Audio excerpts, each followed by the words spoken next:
आणि friends, त्यावेळेचे friends तुझे अजूनपर्यंत आहेत? नाही आहेत ऍक्च्युली. माझं जरा वेगळं मत आहे. आहेत मित्र आहेत, ओळखतो, हाय बाय काय ह्याच्यामध्ये आहेत. पण मला बरेचदा असं वाटतं की किती 29 वर्ष, मी 29 वर्षाचा आहे. तर 29 वर्ष जर का तुमचे सलग मित्र असतील त्याचा अर्थ तुम्ही काही बदलतच नाही आहात.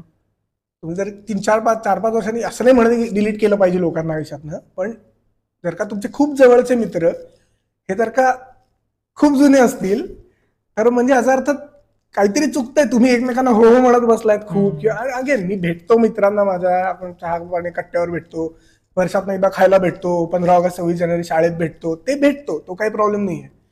पण एकेकाळी जे मित्र होते ते आता इव्हेंच्युअली मागे पडतात, कारण त्यांचे इंटरेस्ट वेगळे असतात, त्यांचे वेगळे मित्र होतात, आपले वेगळे मित्र होतात.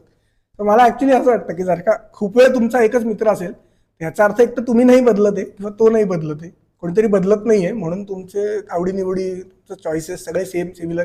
आणि मला ते थोडंसं अनकम्फर्टेबल वाटतं की तुम्ही बदलतच नाही आता. बरोबर.